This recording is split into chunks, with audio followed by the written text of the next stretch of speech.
Хар гарагийн хүлэг байдгийг батлах эртний зургууд. Бидний хар гарагийн хүлэг хэмээн нэрлэдэг үл мэдэгдэх нууцлаг нисдэг биетүүдтэй хүн төрлөختөн эрт дээр үеэс учирсаар ирснийг батлах баримт зургууд цөөнгүй байдаг. Олон зууны тэртээ аж төрж байсан хүмүүс нисдэг тавгийг зураг чимэглэл эд зүйлс дээрээ хэрхэн дүрслэж байсныг та бүхэндээ сонирхуулъя. 1. 14-р зууны үеийн зээх наамлууд. Эдгээр зээх наамлууд нь 1930-ад он буюу 14-р зууны үеийн бүтээлүүд юм. Хоёулаа Христийн их Мария охин Тэнгэрийн амьдралыг харуулсан байдаг. Малгай хэлбэртэй нисч буй хачирхалтай нисдэг биет хоёр зээх наамал дээр маш сайн харагдаж байдаг. Нөгөө зээх наамал нь гайхамшиг хэмээх нэртэй. Энэ хоёр бүтээл өдгөө Францын Бургундын нийслэл Боне дахь нэгэн сүмд хадгалагдаж байдаг.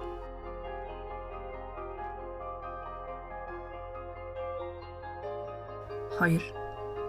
Цовдлолт хэмээх нэртэй ханын зураг. 1350 онд бүтээгдсэн цовдлолт хэмээх нэртэй ханын зураг дээр хачирхалтай сонирхол татхуйц хоёр объектанд дүрслэгдсэн байдаг. Энэхүү зураг дээр тэнгэрт нэг үл мэдэгдэх нисдэг биет нөгөөгөө хөөж буй мэтэр дүрсэлжээ. Энэ зураг нь Сербийн Косово дахь Високи Декани хэмээх сүмийн тахилын ширээний дээр байдаг.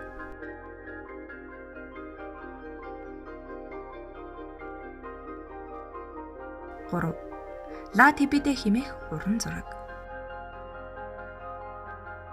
14-р зууны үеийн зураач математикч Паоло Учеллогийн Ла Тибидэ нэртэй уран зураг дээр мөн нэгэн нууцлаг биетийг дүрсэлсэн байдаг. Томруулсан хэсэг дээр Есүсийн ойролцоо 5 хэлбэртэй нисдэг биет харагдаж байдаг. Энэхүү зургийг Флоренцийн урлагийн академид байрлуулсан байдаг.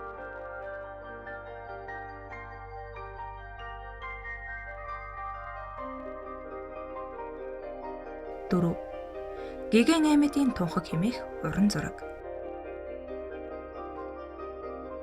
14-р зууны үеийн зураач Карло Гривелин Гиген Эмедийн тунхаг нэртэй энэ бүтээлээ 1486 онд турвижээ.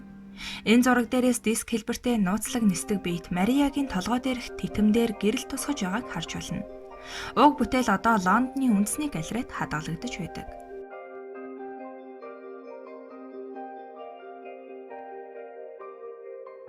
5.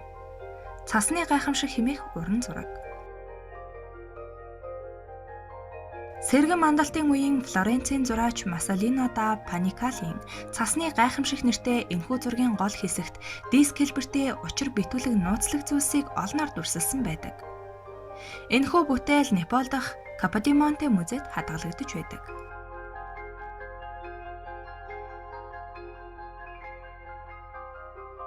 6. Жинхэнэ загалмайтны домог ханын зураг. Сэргэн мандалтын үеийн Италийн зураач Пьеро делла Франческагийн туурвсан жинхэнэ загалмайн домог нэртэй энэхүү ханын чимэг зураг дээр мөн л диск хэлбэртэй этгээд үйлсийг олноор дүрсэлсэн байдаг. Энэхүү зураг Италийн Ареццо дахь Гиген Францискийн сүмийн ханан дээр байдаг.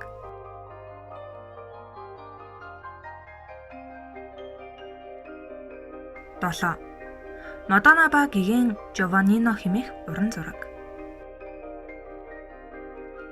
Мадонна ба Гиген Жованнино хэмээх энэ зургийг 15 дугаар зуунд зураач Доменико Герландо бүтээжээ.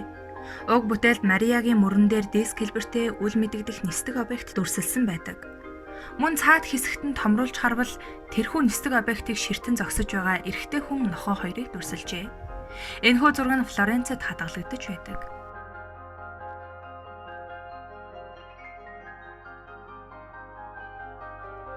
8. 1557 онд хэвлэгдсэн судалгааны номын зураг. Конрад Ликостенийн 1557 онд хэвлэгдсэн судалгааны номын нэгэн хуудасны зураг дээр 1479 онд Арабад үзэгдсэн үл мэдэгдэх нисдэг биетийг хэрхэн ажиглаж байсан талаар дэлгэрэнгүй өгүүлсэн байдаг.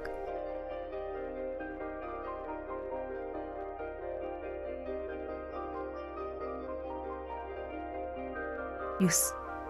Базель хотод үзэгдсэн нисдэг биетийн зураг. 1556 онд Швейцарын Базель хотноо үзэгдсэн үл мэдэгдэх нисдэг биетийн нислэгийг энэхүү зураг дээр дүрслэн харуулсан байдаг.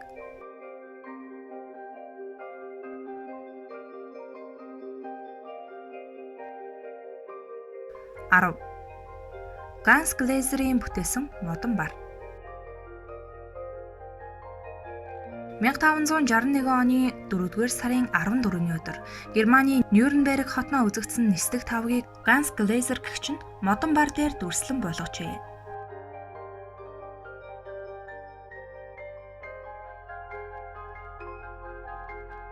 11. Нисдэг биетийн дурсгалд зориулж бүтээсэн одон. Энэхүү одонг ойролцоогоор 1680 оны үед Францад дугуй хэлбэртэй нууцлаг нисдэг биет тэнгэрт үзэгдсэний дурсгалд зориулан цутгажээ. Хаана хэн гэгч бүтээсэн нь тодорхойгүй байдаг.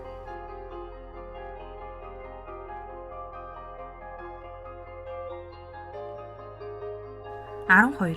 Хос нисдэг дугуй хэмээх хар зураг.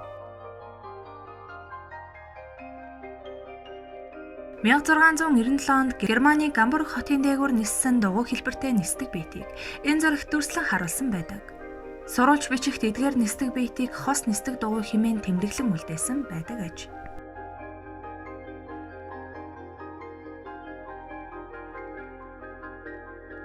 13.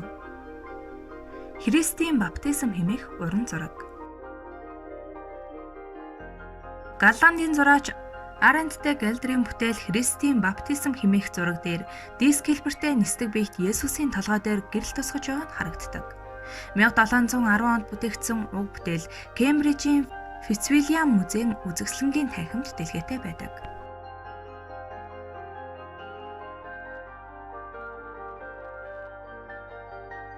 14. Абидос хотоос олдсон хадны сүв зурагт. Эртний Египтийн Абидос хотоос олдсон хадны сүв зурагт хачирхалтай зүйлүүд ихээр зурагдсан байдаг. Зарим зураг нь орчин үед өргөнөөр ашиглагдаж байгаа техникийн хэрэгсэл болон үл мэдэгдэх нисдэг биетүүдтэй тун төстэй байжээ.